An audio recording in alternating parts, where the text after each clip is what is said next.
कि यहाँ श्री बिहारी जी का मंदिर निर्माण हो रहा है। बिहारी जी, खाटू श्याम जी का सुंदर भव्य मंदिर निर्माण हो रहा है। उसी के उपलक्ष्य में ये कथाएं और यहाँ रसिक जनों का आगमन होता जा रहा है। आज उस स्थान का दर्शन करने गए थे हम, जहाँ मंदिर का निर्माण हो रहा है। अभी प्रथम सतह उसकी तैयार हो रही है और जल्दी ही सुनाम में एक छोटा स्वरूप, छोटा प्रारूप वृंदावन का प्रकट होगा और सब लोगों को श्री बिहारी जी के दर्शन होंगे। हमारी एक प्रार्थना रहेगी बस कि हमारी इच्छा से बिहारी जी ना रहें, अगर सुनाम आए तो उनकी इच्छा से हम लोग रहें। कई बार ऐसा होता है कि जब मंदिर निर्माण होता है, सब लोग व्यवस्थाएं करते हैं, तो ठाकुर जी को अपनी इच्छा से चलाते हैं। अपनी इच्छा से भोग लग रहा है, अपनी इच्छा से श्रृंगार हो रहा है, अपनी इच्छा से दर्शन हो रहे हैं, अपनी इच्छा से सब नहीं। एक पूरी प्रणाली जो वृंदावन में बिहारी जी की है, सब गोस्वामी आते हैं सुनाम, उनसे पूछ करके जैसे गोस्वामी जन सब आज्ञा करें वैसी सेवा से श्री ठाकुर जी विराजें। बिहारी जी को विराजमान करने का कोई और उद्देश्य नहीं होना चाहिए, ना तो धनार्जन होना चाहिए, ना जनता अर्जन होना चाहिए, प्रेमार्जन होना चाहिए। और वो प्रेमार्जन वृंदावन से प्रेरणा लेकर के ही करना है। तब तो बिहारी जी को यहां विराजने में सुख होगा, तब तो उनको आनंद आएगा। अन्यथा नहीं तो केवल ठाकुर जी बैठ जाएंगे, प्रसन्न चित्त नहीं रहेंगे। सबसे बड़ी बात, बाकी नियमों का ध्यान रखा जाए ना रखा जाए, पर ठाकुर जी प्रसन्न है कि नहीं इस बात का पूरा ध्यान रखा जाए, ठाकुर जी की प्रसन्नता हो और उसी प्रारूप से वो सब निर्माण हो। 2 दिन की कथा शेष है। आज हम सुनाम, जिनकी वजह से बहुत प्रसिद्ध है, ऐसे शहीद ऊधम सिंह जी के घर भी गए थे और उनके शहीद स्मारक का दर्शन भी करने गए थे। तो एक बात तो सिद्ध है कि भले ही वो 3 वर्ष ही रहे सुनाम में, फिर अपने आगे अमृतसर में और फिर वहां से आगे जलियांवाला बाग के नियोजनकर्ताओं को उन्होंने दंड भी दिया, सब चीज हुई। पर देखिए एक बात आज हमें समझ में आई कि जन्मभूमि कितना महत्व रखती है। आपकी कर्म भूमि कहां है, आपकी जीवन भूमि कहां है, आपका पूरा जीवन कहां व्यतीत हुआ, सब चीज अपनी तरफ है, एक तरफ है। जन्मभूमि का कितना बड़ा महत्व होता है। प्रभु श्री राम अयोध्या से ज्यादा लीलाएं ठाकुर जी की रहे तो अयोध्या में बहुत ज्यादा हैं, क्योंकि वापस आने के बाद तो फिर ठाकुर जी ने लीला पूरी अयोध्या में ही की, लेकिन ठाकुर जी की अयोध्या से ज्यादा लीलाएं चित्रकूट में हैं। अयोध्या से ज्यादा लीलाएं लंका पथ गमन में ज्यादा की हैं ठाकुर जी ने, लेकिन फिर भी पूजनीय वंदनीय अयोध्या है, क्योंकि वहां जन्मे हैं। जन्मभूमि कितना महत्व रखती है। आदमी कहां रहा, कहां पढ़ा, कहां क्या किया, ये सब उसके पूरी बायोग्राफी में मेंशन नहीं होता। बर्थ प्लेस सबसे पहले मेंशन होता है।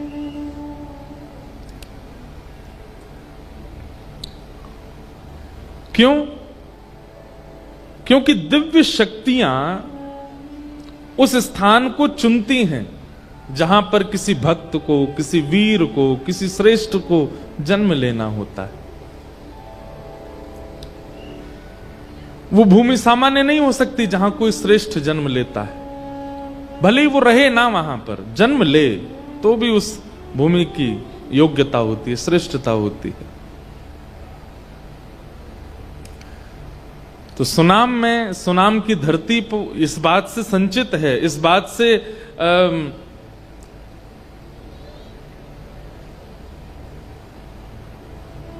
अभिसंचित है कि यहां एक वीर जन्म लेता है, एक देश प्रेमी जन्म लेता है। आम दुनिया में खाए जाते हैं, पर उस आम में मिठास उसकी जन्मभूमि ने डाली है। लंगड़ा आम खाते हैं, हापुस आम खाते हैं। पंजाब में आम होते हैं पंजाब में आम, हमने तो सुना नहीं कभी। हाँ, आम होते हैं यहां पे। यहां की पार्टी आम आदमी पार्टी है ना।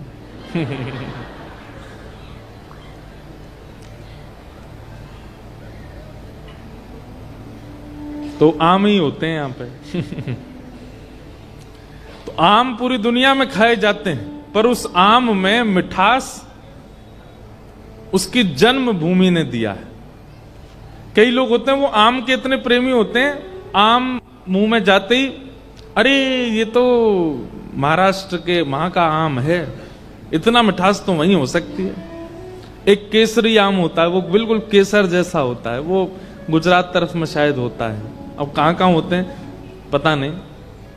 पर उसमें जो योग्यता आई है आम में, आम तो सब है पर उसकी योग्यता उसकी जन्मभूमि से आई है, जहां पर वो प्रकटा, वो वहीं प्रकट हो सकता है और कहीं और नहीं।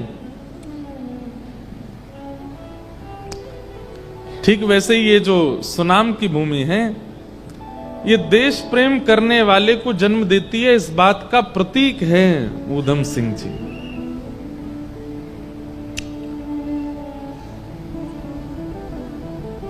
हमारी वृंदावन इस बात का प्रतीक है कि वहां जन्म लेने वाला जन्म से ही श्यामा श्याम का प्रेमी है, किशोरी जी का अधिकारी है, जन्म से ही। भले ही वो कर्म के लिए कहीं दुनिया में किसी कोने में चला जाए, जन्म से ही उसको किशोरी जी ने स्वीकार कर रखा है। तो जन्मभूमि बहुत श्रेष्ठ होती है। तो आज उनके सब स्थानों का दर्शन करने का अवसर मिला। फिर यहां पास में गौशाला थी, वहां भी गए, गौ अस्पताल था। कौन को रो भैया, कौन सा रो है? अच्छा जे रो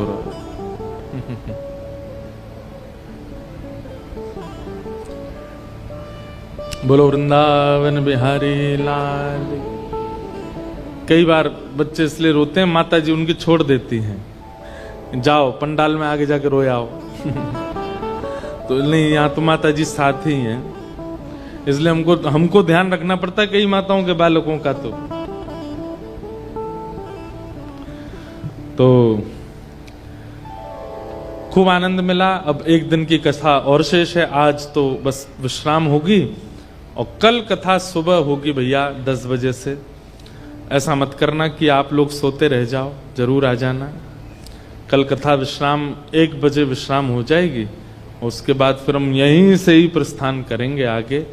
भुसावल महाराष्ट्र में कथा का क्रम है 1 तारीख से, और वहां फिर पंडरीनाथ भगवान के भक्तों के चरित्र के साथ कथा का श्रवण करेंगे। तो आइए अब आज के कथा प्रसंग में हम लोग चलें। ठाकुर जी सब ब्रजवासियों को लेकर के गोवर्धन गए। एक बात प्रमाणित होती, गिरिराज उत्सव से बहुत कुछ प्रमाणित होता है। सबसे पहली बात, वैष्णव का धन का दुरुपयोग ठाकुर जी को अच्छा नहीं लगता। जब हम लोग बहुत ज्यादा धन व्यय करते हैं गलत स्थान पर, तो ठाकुर जी को लगता है इतना धन का व्यय क्यों कर रहे हो। ब्रजवासी सारा धन इकट्ठा करके, अन्न इकट्ठा करके, 56 भोग बना करके इंद्र को लगा रहे थे भोग। ठाकुर जी के मन में आया कि इतना धन का खर्चा कर रहे हैं, और वो भी उस देवता के लिए कर रहे हैं जो भाग्य बदलने की सामर्थ्य नहीं रखता। इंद्र भाग्य नहीं बदल सकता। 33 कोटि देवताओं में भाग्य बदलने की क्षमता नहीं है बंधुओं। भाग्य बदलने की क्षमता तो केवल उन देवों में जिनके नाम में प्रभाव है। इंद्र इंद्र इंद्र इंद्र इंद्र इंद्र इंद्र ये माला में नहीं जपा जाता। चंद्र चंद्र चंद्र चंद्र माला में नहीं जपा जाता।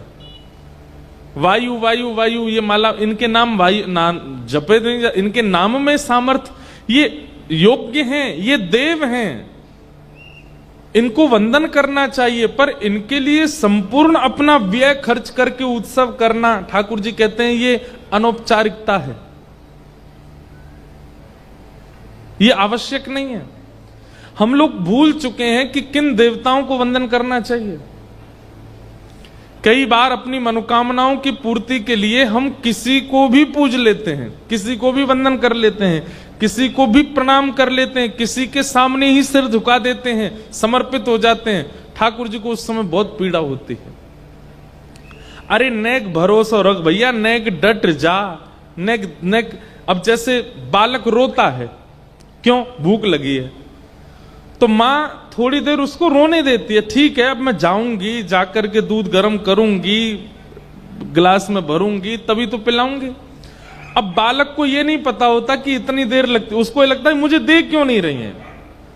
मां कहती भाई थोड़ी देर तो रुक, दूध गर्म करूं, थोड़ा फिर ठंडा करूं, उसमें चीनी मिलाऊं, फिर तो पिलाऊंगी।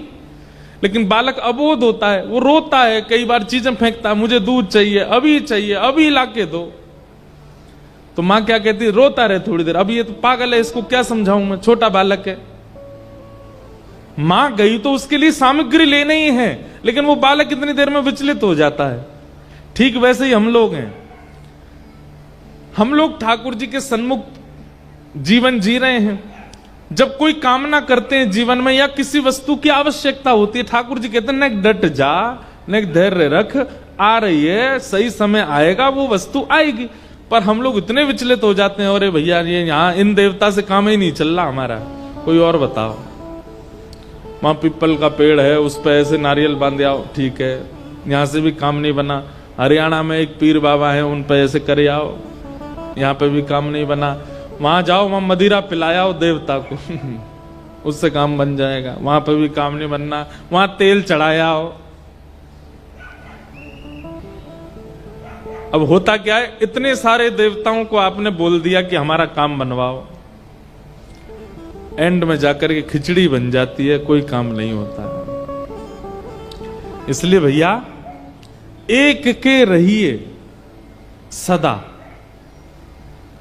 फिर चाहे जीवन में कैसी भी स्थिति आ जाए, त्याग मत कीजिए उनका, उन पर विश्वास कीजिए, वो सब मंगल करेंगे। अन्य देवों का हमारे द्वारा किया गया यजन ठाकुर जी को पीड़ा देता है कि भाई ये सब देवता अपने अपने कार्यों में लगे हैं। जैसे राष्ट्रपति भवन में अकेले राष्ट्रपति थोड़ी रहते हैं, बहुत सारे लोग रहते हैं। किसी को काम दिया गया तुमको ये संभालना है, किसी को मौसम विभाग की जानकारी के लिए रखा गया, किसी को पर्यटन विभाग की जानकारी के लिए रखा गया, किसी को अन्य अन्य कार्यों के लिए, कोई प्रोटोकॉल के लिए है, कोई सिक्योरिटी के लिए, कोई, इतने सारे लोग रहते हैं राष्ट्रपति भवन में। अब हमें एंट्री तो मिल गई राष्ट्रपति भवन में, अब हम क्या कर रहे हैं, राष्ट्रपति को छोड़ बाकी सबको, भैया ये लो तुम्हारे लिए चॉकलेट लेके आए हैं, ले तुम्हारे लिए 10,000 रुपए की ये घड़ी लेके आए हैं तुम्हारे लिए। मतलब जब राष्ट्रपति से सीधा तुम्हारा संपर्क हो सकता है तो तुम बाकियों को क्यों मनाने में लगे हो? ये हमारी अबोध बुद्धि है।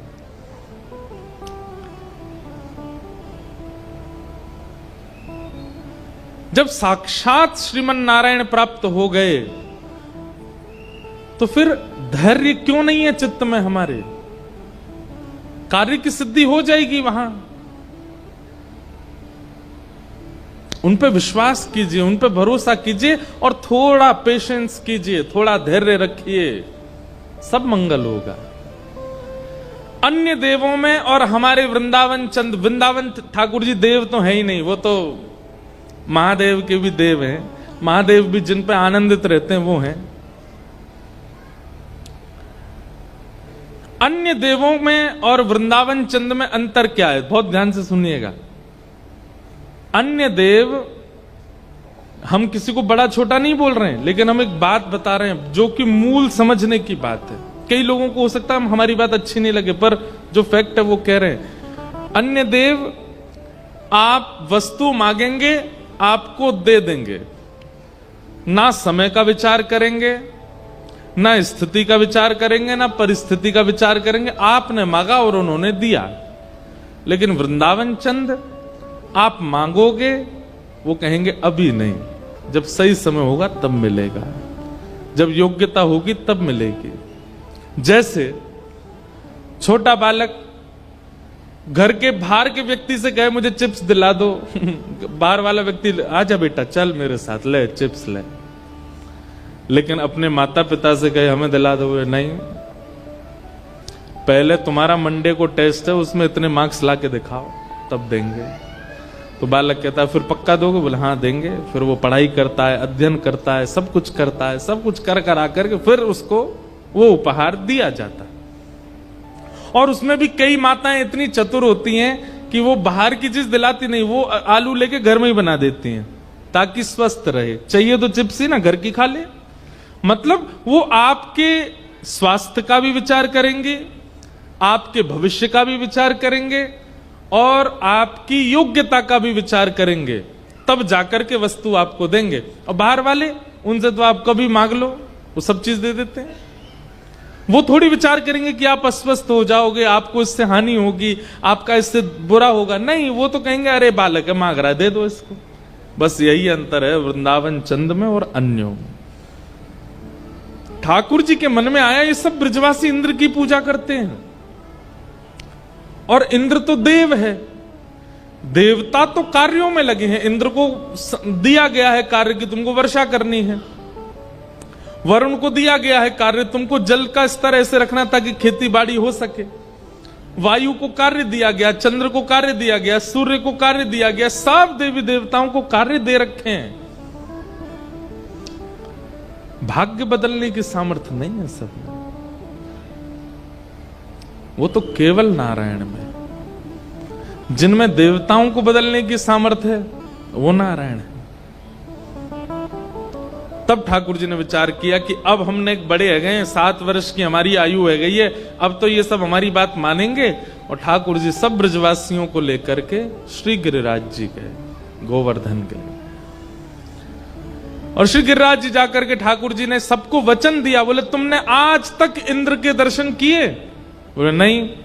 बोले मैं वचन दे रहा हूं 56 भोग लगाओ, परिक्रमा करो, प्रणाम करो, वंदन करो, श्री गिरिराज बाबा प्रकट है के दर्शन देंगे। सब ब्रजवासी परिक्रमा करे, 56 भोग लगाए, और सब बोले लाला तेने कही गिरिराज बाबा दर्शन देंगे, कहाँ है? बोले प्रणाम तो करो। सब ने प्रणाम करके वंदन कियो, और जैसे ही नेत्र खोल करके देखे तो श्री गिरिराज पर्वत के ऊपर 4 भुजा वाले श्री गोवर्धन नाथ प्रकट हो गए। बोलो गिरिराज धरण की जय।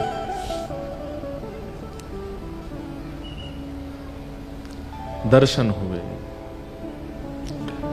सब ब्रजवासी बोले लाला बूढ़े है गए भाई, इंद्र की पूजा करते करते कभी दर्शन नहीं दिए माने। तेरो गिरिराज बाबा कैसो सीध हो, एक बार की हमारी सेवा ते प्रसन्न है कि देख दर्शन दे रो है। ठाकुर जी बोले अब देरी मत करो, जल्दी तो पूजन करो, और जितनो 56 भोग लाए सब भोग लगाओ अपने हाथन से। और प्रथम गिरिराज जी का पूजन करने स्वयं ठाकुर जी गिरिराज जी पे ऊपर जा रहे हैं। कितनी सुंदर छवि है। ठाकुर जी स्वयं पूजा की थाल लेकर के अपने ही रूप को पूजन करवे जा रहे हैं। ज्यादा अंतर नहीं है गिरिराज जी के स्वरूप में और ठाकुर जी में, बस इतना अंतर है गिरिराज बाबा की 4 भुजा हैं, ठाकुर जी की 2 हैं। गिरिराज बाबा ने थोड़ा विशेष श्रृंगार कर रखा है, ठाकुर जी का सामान्य है। गिरिराज बाबा ने विशेष पोशाक पहन रखी है, ठाकुर जी ने सामान्य कटिकाचनी पहन रखी है। इतना ही अंतर है बस, बाकी नैन, नाक, ओष्ठ, गाल, रूप, रंग सब एक जैसा है।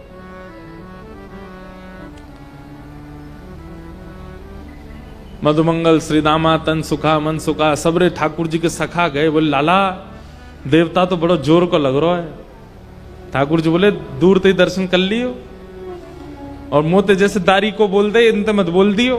गारी मत दे दियो। ब्रजवासी तो बेचारे भोले होते हैं। ठाकुर जी के सखा जाकर के गिरिराज बाबा के दोनों हाथन को छू छू के देख रहे हैं। ठाकुर जी बोले कहा कर रहे हो? वो लाला देख रहे हैं नकली है कि असली है, कहीं नकली हाथ तो ना लगाया है दो।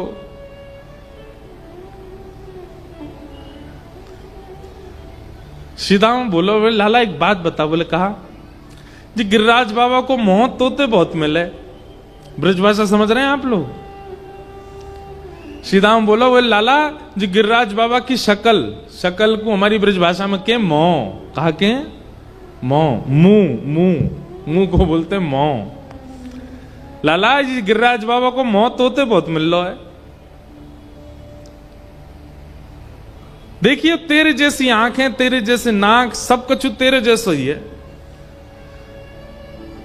कृष्ण बोले तू ना जाने मैं अपनी गैया चरावे यहीं आऊं ना गिरिराज जी पे, तो मेरी गैया को दूध पहले गिरिराज बाबा पीवे, फिर घर जाके मैं पी लूं। एक एक गैया को दूध पीवे थे, हम दोनों एक जैसे हैं।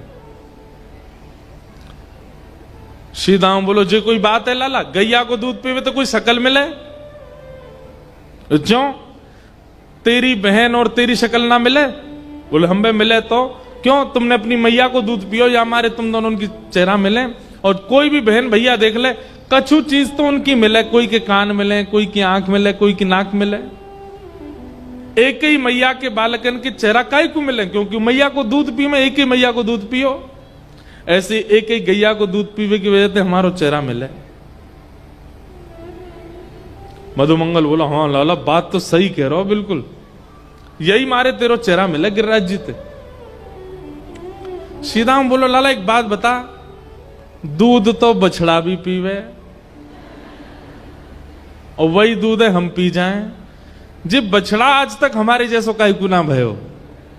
ठाकुर जी बोले अब या को तर ना दे रो मैं, या के काजे तो बहुत बहुत मेधावी बुद्धि वारो बनना पड़ेगा। अब ही तू बालक है न बड़ा है जा फिर बताऊंगा, जबकि श्रीधाम ठाकुर जी से बड़ा उम्र में। लेकिन इतने भोले हैं श्री सब ब्रजवासी, ठाकुर जी की बात मान जाते हैं। सब ब्रजवासियों ने अपने अपने घर की सामग्री अपने हाथन से जाके गिरिराज जी को पवाई, और श्री गिरिराज जी स्वयं मुंह खोल करके सबके हाथ से प्रसाद पा रहे। ब्रजवासियों के नेत्र सजल हो गए प्रेम से। वो लाला तेरी बार बार दंडौत है, तेने आज असली देवता को दर्शन कराए दियो हमें। और सब ब्रजवासी श्री गिरिराज जी की तलहटी को अंक में भर करके सब बार बार प्रणाम कर रहे हैं। आज मानो सब ब्रजवासियों को उनके जीवन का साफल्य प्राप्त हो गया। बंधुओं अब देखो इस लीला के पीछे एक घटना और है। ठाकुर जी स्वयं परमात्मा हैं, लेकिन ब्रजवासी इतना प्रेम करते हैं, इतना प्रेम करते हैं कि ठाकुर जी कितना भी कुछ कर लें, ये कभी भाव इनके चित्त में आएगा ही नहीं कि ये परमात्मा है।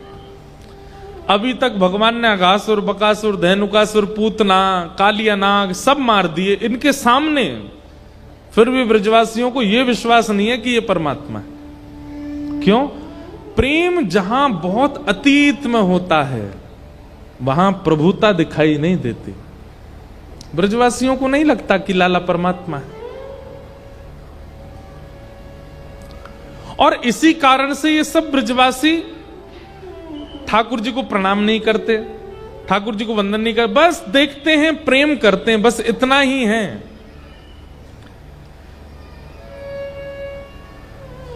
ठाकुर जी के मन में आई कि भैया जीवन के समस्त पाप, समस्त आर्त, समस्त दोषों को नाश करने की सामर्थ्य है मेरे चरणन में। बहुत ध्यान से सुनिएगा, ठाकुर जी कह रहे हैं जीवन के समस्त आर्त, समस्त दोष, समस्त पाप और समस्त अव्यवस्थाओं को सुरक्षित करने की, व्यवस्थित करने की सामर्थ्य मेरे चरणों में है। और ये ब्रजवासी कभी मेरे चरणन में प्रणाम नहीं करेंगे, क्योंकि ये तो मुझे लाला माने। ऐसो कहा करूं कि एक बार, केवल एक बार इन ब्रजवासीन को मेरे चरणन में प्रणाम है जाए। तब ठाकुर जी ने श्री गिरिराज पूजन करवाया। बोले भैया मैं कहूंगा कि मैं परमात्मा हूं तुझे तो कभी ना मानेंगे, लेकिन अपनों ही एक रूप परमात्मा बना के बैठाए दूंगा तो वाह जरूर प्रणाम कर लेंगे, तो वाह से इनके जितने दोष हैं सब नष्ट हो जाएंगे। दूसरी बात, कई ब्रजवासी इतना प्रेम करते हैं ठाकुर जी से कि खेल खेल में कभी धक्का दे दें, कभी ठाकुर जी को घोड़ा बना के खुद चढ़ जाएं ऊपर, ठाकुर जी की चोटी पकड़ लें, चल घोड़ा, ऐसे करें। अब भाई देव नाराज नहीं होता, ठाकुर जी नाराज नहीं होते कि आप उनके साथ ऐसी लीला करो, लेकिन ठाकुर जी के आसपास व्यवस्थित रहने वाली जो योगनियां हैं, जो शक्तियां हैं, कहीं ना कहीं जब आप प्रोटोकॉल तोड़ते हो तो उनको पीड़ा होती है कि भाई ये परमात्मा के साथ ऐसे कैसे कर सकते हैं। कई लोग आज भी छोटे छोटे गोपाल जी को, उनके साथ में कुछ कुछ ऐसा व्यवहार कर देते हैं जो नहीं होना चाहिए। अब क्या होता है वो मैं नहीं बताऊंगा, ठाकुर जी को बुरा नहीं लगेगा, पर ठाकुर जी के इर्द गिर्द रहने वाले जो योगनियां हैं, जो शक्तियां हैं, जो देवता हैं, वो कभी कभी, जय हो भैया।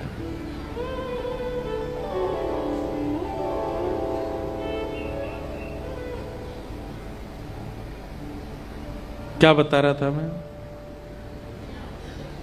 हाँ,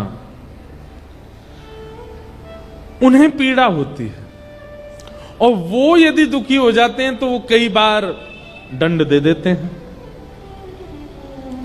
इसलिए ठाकुर जी ने विचार किया कि ब्रजवासी इतनी सहज लीला मेरे साथ करते हैं, कहीं देवियों को, देवताओं को, शक्तियों को, योगनियों को कहीं कष्ट ना हो जाए और वो कहीं इन पर कोई पीड़ा इनको ना दे दें, इसके लिए एक बार इनसे अपने चरणों में वंदन करवा लें। है तो परमात्मा। एक राजा थे, ध्यान से सुनना, उनके एक गुरुजी थे। वो गुरुजी नित्य आते थे राजा को प्रणाम करने और राजा की ही आज्ञा गुरुजी मानते थे, गुरुजी की ही आज्ञा राजा मानता था। गुरुजी कहते इतने बजे भोजन, तो राजा उतने बजे ही भोजन करता, इतने बजे उठना तो इतने बजे उठता था, यहां जाना तो वहीं जाता। राजा को कहीं जाना भी होता था तो पहले गुरुजी से पूछता था वहां जाऊं कि नहीं। गुरुजी कहते हां तो जाना, नहीं तो नहीं जाना। अब गुरुजी का इतना वर्चस्व हो गया कि राजा तो श्वास भी नहीं लेता गुरुजी के बिना। लेकिन वो गुरुजी जब राजभवन में आते थे, सिपाहियों को, सेनापतियों को, मंत्रियों को, महामंत्रियों को, इन लोगों को देखते भी नहीं थे, सीधे राजा के कक्ष में घुसे चले जाते। कभी कभी मंत्री महामंत्री सब प्रणाम करते, बोले गुरुदेव प्रणाम। गुरुजी कहते हैं तुम क्या प्रणाम करो, मेरा सीधा संपर्क राजा से, मंत्री महामंत्री सेनापतियों को मैं क्या, इन लोगों को क्यों इतनी घास दूं। एक दिन राजा के सब सैनिकों ने मिलकर के बातचीत करी, बोले भाई ये गुरुजी बहुत ज्यादा उड़ते नहीं आकाश में, ये सीधे राजा के पास जाते हैं। ठीक है राजा इनको गुरु मानता है, पर ये हमारी दंडौत तक नहीं लेते, हमारी जय जय तक नहीं लेते। बोले इन गुरुजी को कुछ तो इनको बताना तो पड़ेगा कि भाई हम भी कोई लोग हैं, हम भी मानव हैं, ये सीधे राजा से संपर्क है तो हम कुछ है ही नहीं।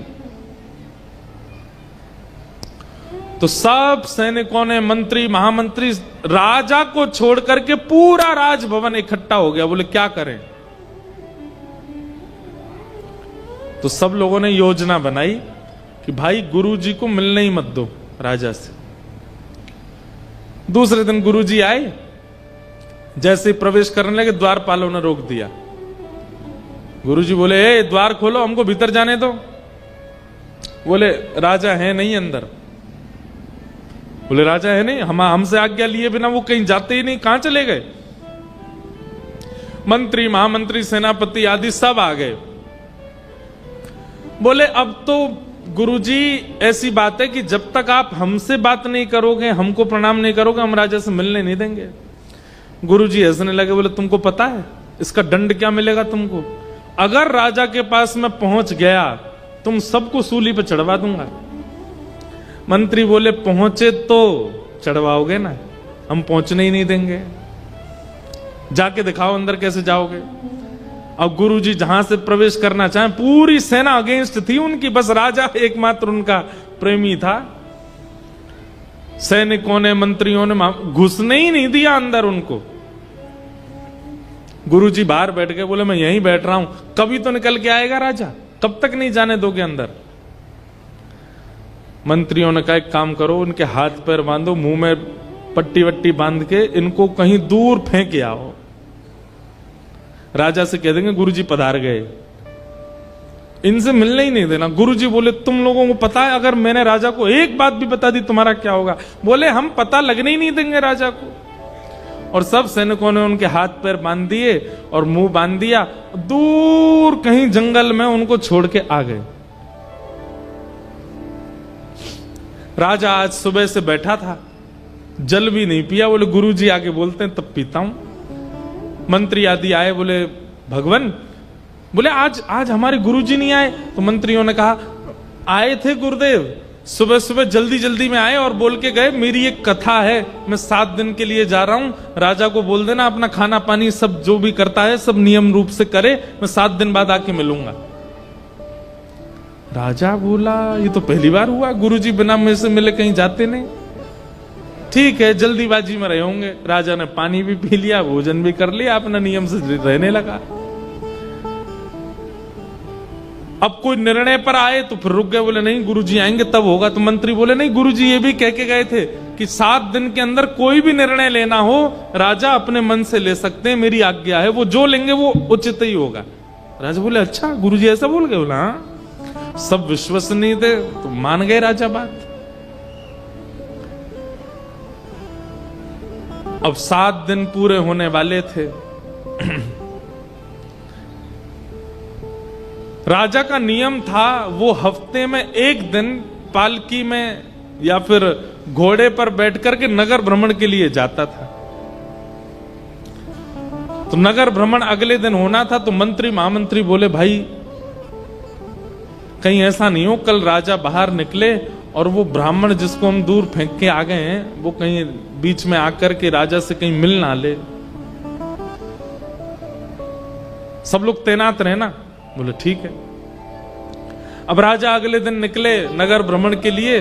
तो उनके गुरुजी जो थे वो पहले से एक पीपल पेड़ के ऊपर चढ़े हुए थे, क्योंकि नीचे घूमते तो सैनिक पकड़ के कहीं फेंक आते, इसलिए दुबक के ऊपर बैठे थे। बोले राजा की सवारी जैसी निकलेगी सोई ऊपर से कूद पड़ूंगा और फिर तो राजा को बता ही दूंगा मैं कि मेरे साथ क्या किया इन लोगों ने। लेकिन मंत्री महामंत्री सब तैनात थे। बोले कहीं दिख नहीं जाए, जैसे गुरुजी दिखे उठा के उनको दूर कर देना। इतने में ही राजा की जैसी सवारी निकली, वो पीपल पेड़ के नीचे जैसे ही पहुंचे ऊपर से गुरुजी चिल्लाए चला राम, अरे मैं इधर बैठा हूं, इधर देखो इधर देखो। राजा ने जैसे ही ऊपर देखा, बोले गुरुजी आप ऊपर क्यों बैठे? बोले तुम्हारे सब आदि ये सब लोगों ने ऐसा किया वैसा किया। बोले क्या कह रहे हैं? गुरुजी की आवाज नहीं आ रही। मंत्री आके बोला राजन आपको बहुत पीड़ा होती इसलिए हम आपको बता नहीं पाए थे। गुरुजी कथा करने गए थे, लौट करके आ रहे थे, बीच मार्ग में गुरुदेव के ऊपर कुछ शिकारी जानवरों ने आक्रमण कर दिया, गुरुजी को मार दिया और तब से गुरुजी की आत्मा भटक रही है सब जगह। और ये गुरुजी की आत्मा ही है जो ऊपर से बोल करके तुम पे चिल्ला रही है। राजन यहां ज्यादा देर रुकना नहीं चाहिए, आपको जल्दी ही निकलना चाहिए, नहीं तो ये हावी हो जाएंगे आपके सिर के ऊपर और फिर हमें तंत्र मंत्र कराना पड़ेगा। ऊपर से गुरुजी चिल्लाते जा रहे। राजा बोला जल्दी चलो रथ भगाओ, आगे भगाओ। किसी ने ब्राह्मण को मिलने नहीं दिया। क्या समझ में आई बात कि भाई कहीं ना कहीं जो ठाकुर जी के इर्द गिर्द रहने वाली जो शक्तियां हैं, ठाकुर जी सर्वशक्तिमान हैं, ठाकुर जी के इर्द गिर्द रहने वाले जो योगनियां हैं, ठाकुर जी के साथ आप कोई लीला करते हो, आपका कोई व्यवहार होता है, ठाकुर जी को बुरा नहीं लगता, पर कहीं उन शक्ति और उन योगनियों को आपकी वह व्यवहार नहीं भाया, तो उसकी पीड़ा आपको हो सकती है। इसलिए ठाकुर जी ने ये नियम किया कि भाई ब्रजवासियों को एक बार तो पूजन वंदन करवा लूं मैं अपना। ये तो मुझे सखा मानते हैं, लाला मानते हैं, सब प्रकार की लीला कृपा करते हैं, लेकिन मुझे देव मान करके एक बार मेरी पूजा कर लें तो इनके जो भी दोष होंगे, वो दोष नहीं है, प्रेम है। पर ये देवता क्या जाने प्रेम क्या होता है, ये तो दोष ही समझेंगे, वो दोष सारे नष्ट हो जाएंगे। इसलिए हम कहते हैं ठाकुर जी से जो भी संबंध मानिए, उस संबंध में यह भी व्यवस्थित रखिएगा कि आपका संबंध परमात्मा से है। तो कहीं हम इतने ज्यादा स्थिति में ना आ जाएं कि मर्यादा भूल जाएं। मर्यादा तो रखनी। कई लोग संबंध के चक्कर में मर्यादा भूल जाते हैं ठाकुर जी के प्रति, वो मर्यादाओं का ध्यान रखना है। गोवर्धन पूजन कराया, इंद्र को पता चला मेरी पूजा बंद हो गई। इंद्र ने आकाश में मेघमालाओं को भेज दिया कि ब्रज में इतनी वर्षा करो कि पूरा ब्रजमंडल डूब जाए।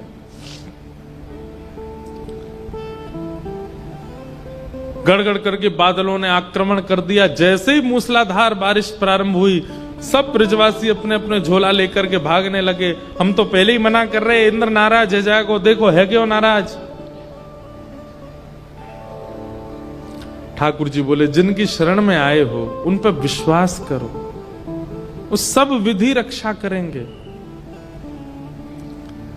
सब ब्रजवासियों ने श्री गिरिराज जी से प्रार्थना की, और जैसे ही प्रार्थना की, नेत्र बंद करके सबने दंडवत किया, हे श्री गिरिराज जी महाराज हमारी रक्षा करो। 7 कोस लंबे चौड़े गिरिराज पर्वत को 7 बरस के हमारे श्री बाल कृष्ण प्रभु ने अपने बाम हस्त की कन्नी उंगली के नख के ऊपर धारण कर लिया।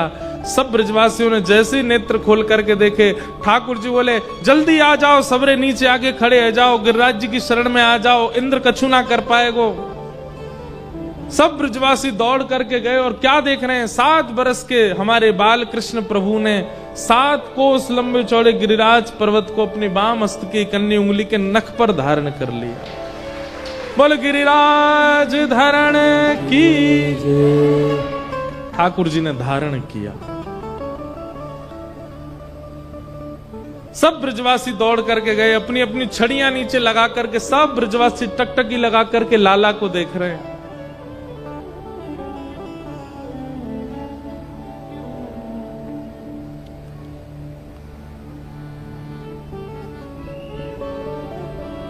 अद्भुत स्वरूप है। कान्हा कुंवर के कर पल्लव पर, कान्हा कुंवर के कर पल्लव पर, कान्हा कुंवर के कर पल्लव पर, कान्हा कुंवर के कर पल्लव पर, मानो कुंवर धन नृत्य करे, मानो कुंवर धन नृत्य करे, मानो कुंवर धन नृत्य करे,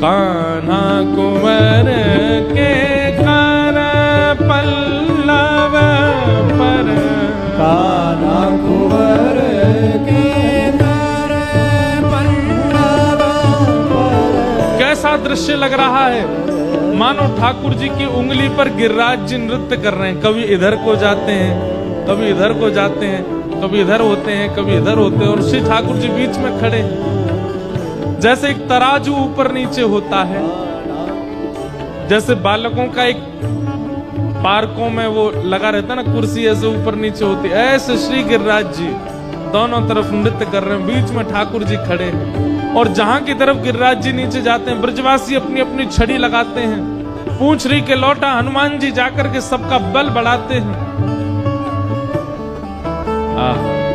अद्भुत। कान्हा कुंवर के कर पल्लव पर, कान्हा कुंवर के कर पल्लव पर, मानो गोवर्धन नृत्य करे, मानो गोवर्धन नृत्य करे, ज्यों ज्यों तान उठत मुरली में, ज्यों ज्यों तान उठत मुरली की, ज्यों ज्यों तान उठत मुरली में, ज्यों ज्यों तान उठत मुरली में, त्यों त्यों लालन अधर धरे, त्यों त्यों लालन अधर धरे। हमारे अष्टछाप के सखा हुए श्री नंददास जी, उनका पद है ये। वे कह रहे हैं, बोले कि गिरिराज लीला का दर्शन कैसा है। ठाकुर जी की उंगली पे गिरिराज जी नाच रहे हैं, और जब कोई नृत्य करता है तो वाद्य बजते हैं। तो वाद्य कैसे बज रहे हैं? बोले ठाकुर जी के कमर में खोसी भई बंशी अपने आप बज रही है। ठाकुर जी बजा नहीं रहे, अपने आप बज रही है। जब उसमें स्वर निकलने लगे तो स्वर निकलती वही वंशी को ठाकुर जी ने अपने अधर पर धारण किया। एक हाथ से गिरिराज जी उठा रखे हैं और एक हाथ से वंशी बजा रहे हैं। ज्यों ज्यों तान उठत मुरली की, त्यों त्यों लालन अधर धरे। केवल वंशी पर तो नृत्य नहीं हो सकता, कोई ताल भी बजनी चाहिए। तो ताल कैसे बज रही है? इंद्र ने जो वर्षा की है उससे मेघमाला गरज रही हैं, और वो उनकी गरजाहट ऐसी हो रही है जैसे मानो ताल बज रही हो। मेघ मृदंगी मृदंग बजावे, मृदंगी मृदंग बजावे, मेघ मृदंगी मृदंग बजावे, मेघ मृदंगी मृदंग बजावे, दामिनी दम के मानो दीप जले, दामिनी दम के जो दीप जले, दामिनी दम के मानो दीप जले, दामिनी दम के जो दीप जले। कितना सुंदर भाव। नंददास जी कह रहे हैं, ठाकुर जी ने गिरिराज जी उठा रखे हैं, गिरिराज जी नृत्य कर रहे हैं, वंशी अधर पर धारण कर रखी है। लेकिन ये पूरा दृश्य दिख कैसे रहा है? क्योंकि रात का अंधियारा है, लाइट तो होती नहीं है, और मसाल जो थी सबकी वो सब बुझ गई हैं जल गिरने से। तो फिर गिरिराज लीला का दर्शन हो कैसे रहा है? तो कहते हैं कि इंद्र ने जो मेघमालाएं वर्षाई, बादल गरजते हैं तो मृदंग बजता है, लेकिन जब आपस में टकराते हैं तो जब बिजली कड़कती है, एक क्षण के लिए बिजली जो कड़कती है, उसमें सब ब्रजवासी देखते हैं कि लाला ने ऐसे गिरिराज जी उठा रखे हैं और सब बैठे हैं और ये सब लीला हो रही है। दामिनी दम के मानो दीप जले, कान्हा कुंवर के कर पल्लव पर, कान्हा कुंवर के कर पल्लव पर, मानो गोवर्धन नृत्य करे, मानो गोवर्धन नृत्य करे।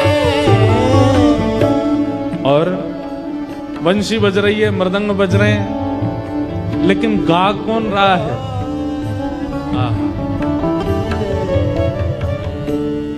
ग्वाल ताल दैनी को गावे, ग्वाल ताल दैनी को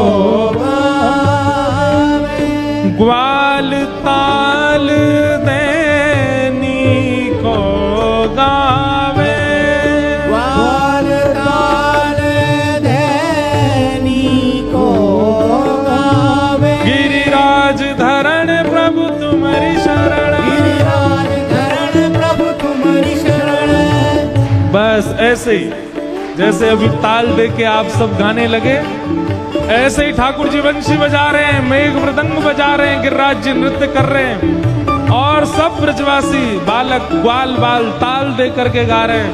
ओ गिरिराज धरण प्रभु तुम्हारी शरण, गिरिराज धरण प्रभु तुम्हारी शरण, गिरिराज धरण प्रभु तुम्हारी शरण, गिरिराज धरण प्रभु तुम्हारी शरण। और रखो लाज हमारी गोवर्धन, रखो लाज हमारी गोवर्धन, रखो लाज हमारी गोवर्धन, रखो लाज हमारी गोवर्धन। ओ गिरिराज धरण प्रभु तुम्हारी शरण, गिरिराज धरण प्रभु तुम्हारी शरण, गिरिराज धरण प्रभु तुम्हारी शरण, गिरिराज धरण प्रभु तुम्हारी शरण। ग्वाल ताल देनी को गावे, ग्वाल ताल देनी को गावे। गिनते जाइए क्या क्या हो रहा है। गिरिराज जी नृत्य कर रहे हैं, ठाकुर जी बंशी बजा रहे हैं एक हाथ से, बादल गरज करके मृदंग बजा रहे हैं, बिजली कड़क करके दीप जला रही है, ग्वाल ताल बजा के सुंदर सुंदर गा रहे हैं। और इतना ही नहीं, नंददास जी कहते हैं गायन के सुर, गायन के जो सुर हूं भरे, बीच बीच में गाय जितनी आई हैं, ठाकुर जी के संग लाखों गैया आई हैं गिरिराज पूजन में, वे सब जैसे गाय का स्वर निकलता है ना, बीच बीच में गैया अपना स्वर निकाल करके मानो ग्वालों का संग कर रही हैं। ग्वाल ताल दे मीठो गावे, गायन के सुर जो भरे, गायन के सुर जो भरे, गायन के सुर जो भरे, गायन के स्वर जो भरे। कान्हा कुंवर के कर पल्लव पर, कान्हा कुंवर के कर पल्लव पर, मानो कुंवर धन नृत्य करे, मान कुंवर धन नृत्य करे। और देत आशीष सकल ब्रज गोपी, देत आशीष सकल ब्रज गोपी। देखो, कथा सुननी नहीं चाहिए, कथा तो दर्शन करना चाहिए। हम आपको पता है, हम पढ़ी पढ़ाई सुनी सुनाई बात नहीं बोलते हैं, हम देख करके बोलते हैं। आप बोलो पोथन की लेखी, मैं बोलूं आंखन की देखी, और यही आपको होना चाहिए। आप देखिए, सुनिए मत, कैसा दृश्य प्रकट हुआ है। हम तो सत्य बताएं, कथा कहते कहते हमको ये भी अनुभव हो जाता है कि बूंद गिर रही है और हाथ पे कैसी लग रही है जब इंद्र वर्षा कर रहा है, तब वहां सुगंधी कैसी होगी। ठाकुर जी के अंग से चंदन की सुगंधी और इतनी सारी गैयान के गोबर की सुगंधी मिश्रित है कि गिरिराज जी के नीचे चल रही होगी, और इतने में ही घी की भी सुगंधी आ रही होगी। क्यों? लाखों ब्रजवासी इतनों सारो 56 भोग भी तो बना के लाए हैं। वहां की सुगंधी कैसी होगी, वातावरण कैसा होगा, लोग बागों के मुखमंडल पर मुस्कान कैसी है, गायों का स्वभाव स्वरूप कैसा, सब अनुभव होता है। ऐसे आपको होना चाहिए। ये दृश्य देख करके गिरिराज जी नृत्य कर रहे हैं, लाला वंशी बजा रहे हो, ग्वाल बाल गा रहे हैं, मेघ मृदंग बजा रहे हैं, गैया रम्मा रम्मा करके गा रही हैं। जितनी ब्रज गोपियां हैं वो सब अपनी दोनों भुजाओं से दूर से ही लाला को आशीष दे रही हैं। देते आशीष सकल ब्रज नारी, देते आशीष सकल ब्रज नारी, देते सकल ब्रज नारी। देते आशीष सकल ब्रज नारी। श्री नंद दास को तिमिर हरे। नंददास को तिमिर हरे। श्री नंद दास को तिमिर हरे। नंददास को तिमिर हरे। कान्हा कुंवर के कर पल्लव पर।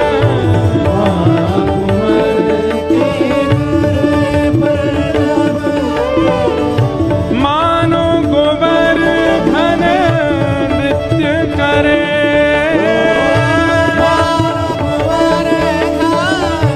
नृत्य करे। हे मानो गोवर्धन नृत्य करे।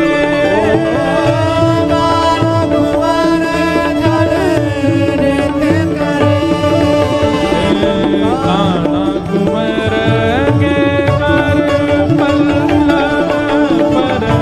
कान्हा कुंवर के कर। कान्हा कुंवर के।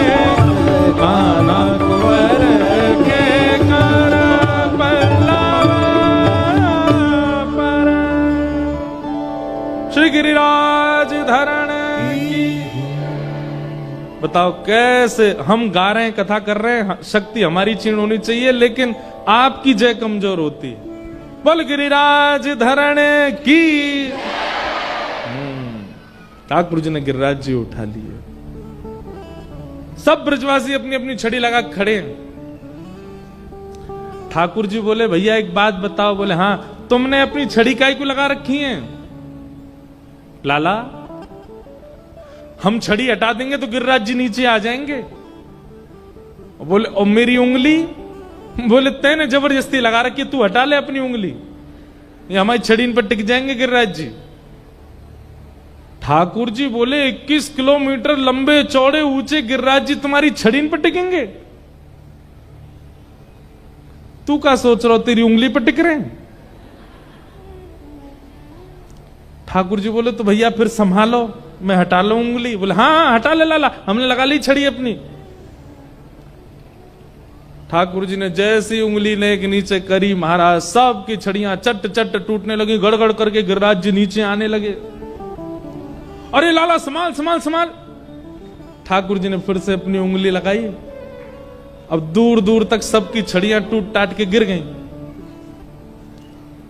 अब सब ब्रजवासी आंख खुली, मुंह खुले, सांस रुक गई, सब देख रहे हैं। लाला तेरी उंगली पर टिक रहे हैं जी गिरिराज जी। ठाकुर जी बोले अंबे लाला हमारे ऐसी मोटी मोटी बांस की छड़ी टूट गई और तेरी नेक सी उंगली पर गिरिराज जी कैसे धारण किए तेने? लाला तेरी उंगली में इतनी शक्ति कहां से आ गई?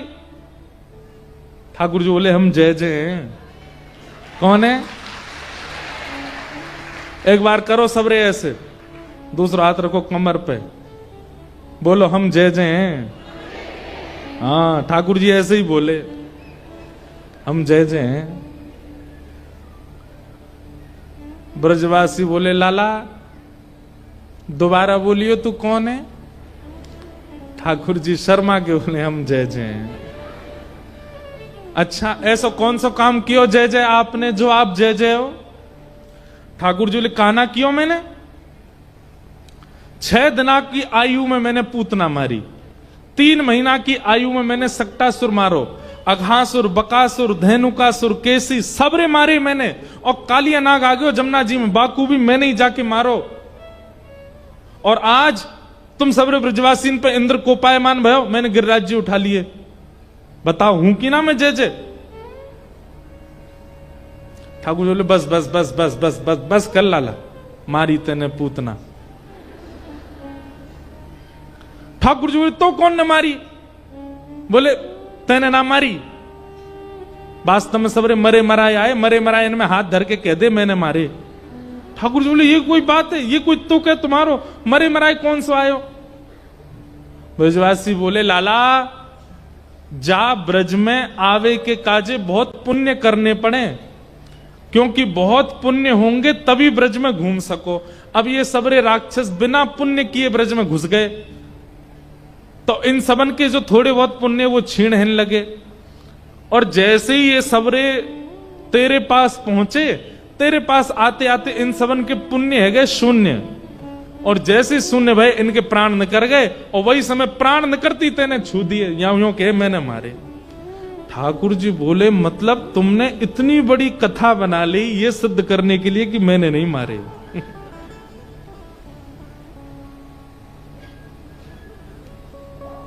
ठाकुर जी उंगली पे गिरिराज जी धारण करके प्रमाण दे रहे हैं, ये एकमात्र ब्रज में हो रहा है जहां ईश्वर प्रमाण दे रहा है कि मैं परमात्मा। क्यों?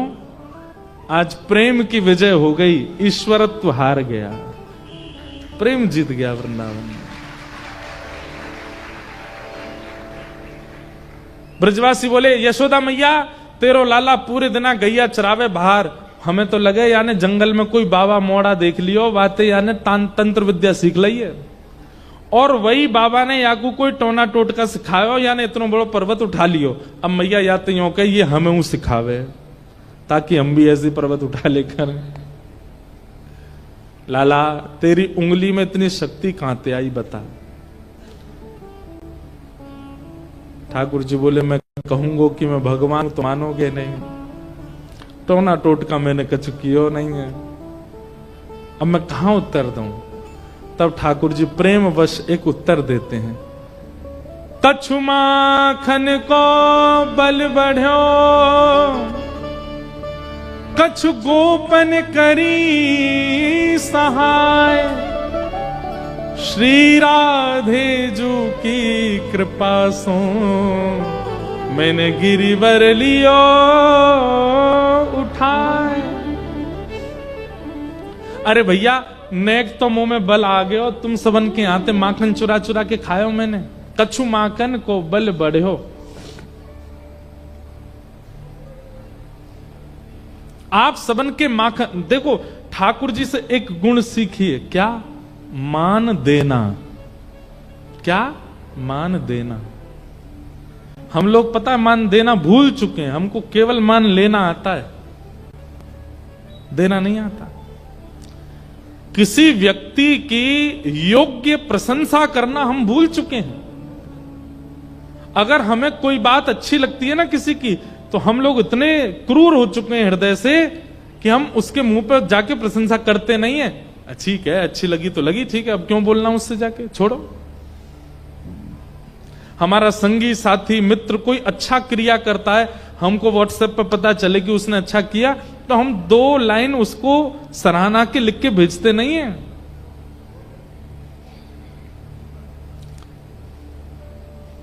हम लोगों को मान देना नहीं आता, और ठाकुर जी केवल मान देना जानते। ठाकुर जी ने गिरिराज जी धारण कैसे किए इसका पूरा श्रेय ब्रजवासियों को दे दिया। ठाकुर जी कहते हैं भैया मैंने यही मारे तुम सबन के घर, मैं अकेलो अपने घर को माखन खातो, मुंह में इतना बल नहीं आतो, मैंने या गोपी के घर को भी खायो, वा के घर को भी खायो, वा के घर को भी खायो, तुम सब गोपी ने इतना श्रम करके मक्खन निकारो, वहां से मुंह में ताकत आई, मैंने गिरिराज जी उठा लिए। पहली बात।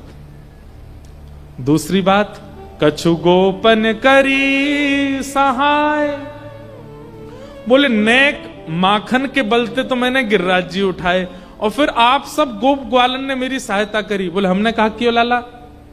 बोले तुम सबरे टकटकी लगा के मेरी उंगली की तरफ देख रहे, और बिना पलक झपकाए जब मेरी उंगली की तरफ देख रहे, तो तुम सबन की शक्ति निकल के मेरी उंगली में आ गई और मैंने गिरिराज जी उठा लिए। ताली क्यों बजा रहे हो आप? एक बात सुनो, एक बात सपोज करो वहां ब्रजवासी नहीं होते, आप और मैं होते, और हमसे ठाकुर जी ये बोलते भैया तुम सबने टकटक लगा करके मेरे उंगली की तरफ देखी या हमारे मुंह में शक्ति आ गई, हम मानते इस बात को? हम कहे ठाकुर जी लॉजिकल बात करो थोड़ी, हैं? आंखों से देखने से कोई शक्ति चली जाती है? लेकिन ब्रजवासी इतने भोले हैं, इतने सीधे हैं। 2-4 ब्रजवासी बोले तभी तो हम कहें हम में कमजोरी क्यों आ गई है आजकल, हमारी सबरी शक्ति निकल के चली गई है लाला की उंगली में। ब्रजवासी बोले हम बे लाला कल चलते चलते हाँफ रहो। मैंने कि मैं तो कभी हाँफू ना, मुंह तो कभी थकान होवे ना, अब तो चली तू हमारी शक्ति चुरा लेगा। हाँ भैया तुम सबरे जितने ब्रजवासी खड़े हो सबकी शक्ति आ गई मेरी उंगली में। अरे लाला बनो रे राजी। हाँ भाई, ए भाई 56 भोग खोलो, प्रेम से पाओ। नंद बाबा बोले अरे लाला बेचारो खड़ो है उंगली पे धारण कर, तुम सब 56 भोग पाओगे? बाबा हम 56 भोग पाएंगे, हम में शक्ति अंदर जावेगी, फिर हम लाला को देख लेंगे, हमारी शक्ति फिर चली जाएगी लाला में। अब प्रेम में लॉजिक नहीं होता, और जहां लॉजिक हो वहां प्रेम नहीं होता। प्रेम में तो सरलता होती है, सहजता होती है, भोलापन होता है, सीधापन होता है। वो ब्रजवासी वैसे हैं। और भैया माखन के बलते ग्वालन के बल से अंतिम बल मुंह में कौन सा आयो? श्री राधे जू की कृपा सो मैंने गिरिवर लियो उठा। ये किशोरी जी की कृपा है, ये वृषभानु नंदिनी की कृपा है, उनकी कृपा से मैंने गिरिराज जी उठा लिए। क्यों? क्योंकि जिस शिला पर ठाकुर जी खड़े थे अपनी उंगली पर गिरिराज जी धारण करके, ठीक वही शिला पर पीछे किशोरी जी बैठी हैं और केवल भ्रगुटी टेढ़ी करके अपलक नेत्रन से गिरिराज जी को देख रही हैं। भैया रहस्य की बात तो यह है, लाला ने तो उंगली लगा रखी है, किशोरी जी ने तो केवल अपनी दृष्टि पे ही गिरिराज जी उठा रखे हैं। दोनों की कृपा सो गिरिराज जी धारण भये हैं आज। श्री राधे जू की कृपा सो मैंने गिरिवर लियो उठा। इसका विस्तार अगर मैं करूं ना तो बहुत लंबा समय जाएगा। ठाकुर जी की आह्लादनी शक्ति है। भगवान ने जितनी भी लीलाएं ब्रजमंडल में करी हैं, हर लीला में किशोरी जी पास ही प्रकट रूप से दिखी नहीं है, प्रकट रूप से उनका वाक्य नहीं कहा गया, परंतु हर लीला में श्री किशोरी जी साथ ही खड़ी।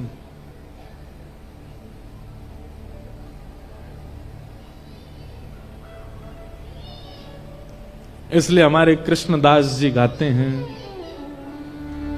हो ब्रज में रतन राधिका गोरी, ब्रज में रतन राधिका गोरी, ब्रज में रतन राधिका गोरी, ओ ब्रज में रतन राधिका गोरी, ओ राधिका गोरी, राधिका गोरी, राधिका गोरी, राधिका गोरी, राधिका गोरी, राधिका गोरी, राधिका गोरी, राधिका गोरी। ओ ब्रज में, हाँ ब्रज में, ओ ब्रज में रतन राधिका गोरी, ओ ब्रज में रतन राधिका गोरी, ओ ब्रज में रतन राधिका गोरी, ओ ब्रज में रतन राधिका गोरी, ओ राधिका गोरी, राधिका गोरी, राधिका गोरी, राधिका गोरी, हाँ राधिका गोरी, राधिका गोरी, राधिका गोरी, राधिका भुजा उठा के कहो, ओ ब्रज में, हाँ ब्रज में, ओ ब्रज में रतन राधिका गोरी, ओ ब्रज में रतन राधिका गोरी, ब्रज में रतन राधिका गोरी, ओ ब्रज में रतन राधिका बल वृषभानु दुलारी की,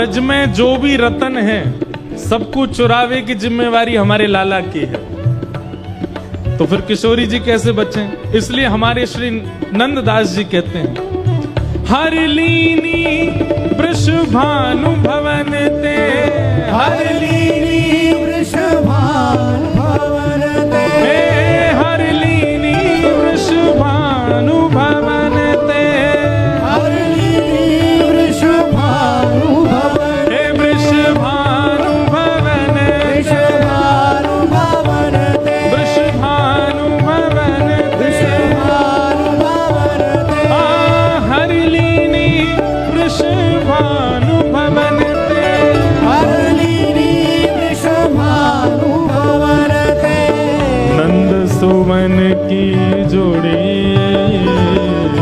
नंद सुवन की जोड़ी, नंद सुवन की जोड़ी,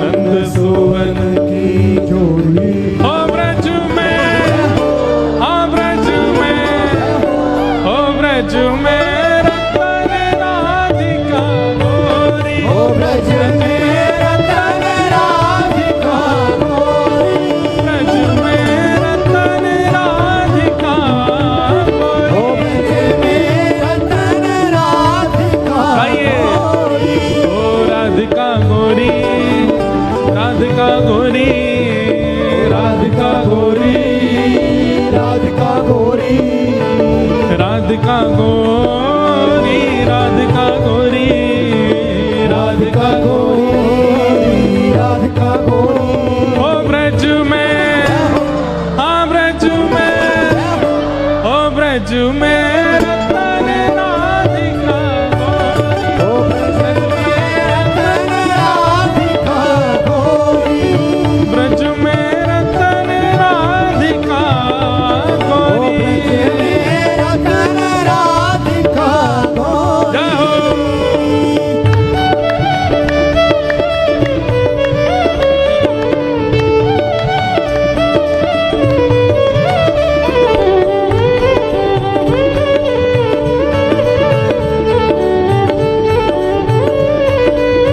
पल बरसाने वाली के,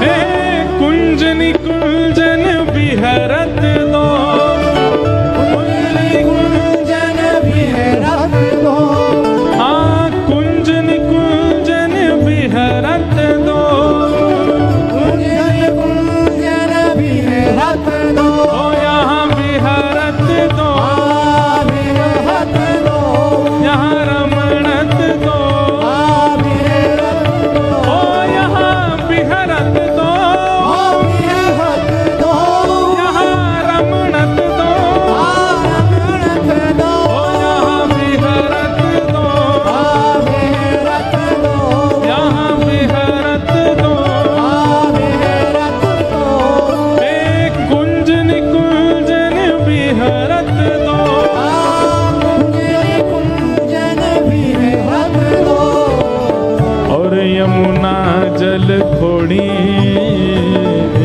और यमुना जल खोड़ी, ओ कृष्णदास प्रभु गिरधर नागर, कृष्णदास प्रभु गिरधर नागर, हाँ कृष्णदास प्रभु गिरधर नागर, कृष्णदास प्रभु गिरधर नागर, और नागर नवल किशोरी, नागर नवल किशोरी, हाँ नागरी नवल किशोरी,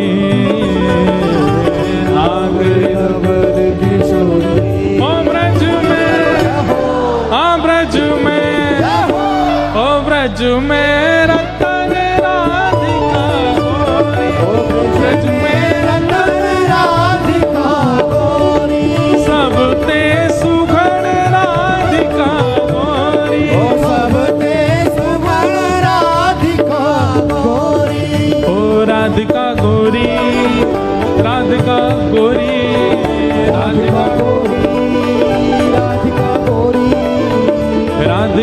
मोरी राधिका भोरी